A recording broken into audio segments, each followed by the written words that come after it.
భారత్ పాకిస్తాన్ మధ్య ఉద్రిక్తతల నేపథ్యంలో బీసీసీఐ కీలక నిర్ణయం తీసుకుంది.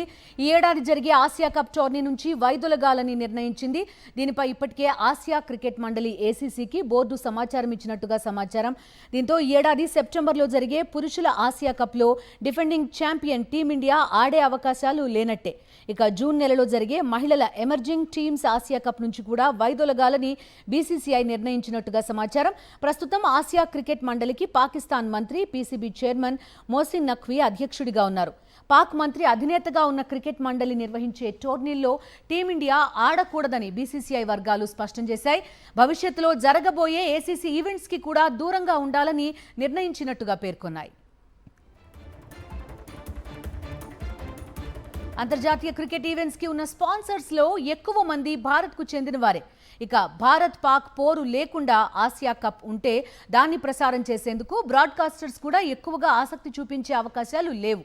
అందువల్ల భారత్ లేకుండా ఆసియా కప్ టోర్నీ నిర్వహించడం అనేది సరైన నిర్ణయం కాదని ఏసీసీ భావించొచ్చని బీసీసీఐ వర్గాల అభిప్రాయం.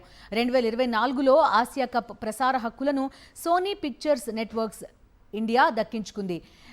వచ్చే 8 ఏళ్ల పాటు ప్రసారాలు చేసేలా $170 మిలియన్ ఒప్పందం చేసుకుంది. ఒకవేళ ఇప్పుడు టోర్నీ కనుక జరగకపోతే ఆ డీల్ రద్దయ్యే అవకాశం ఉంది.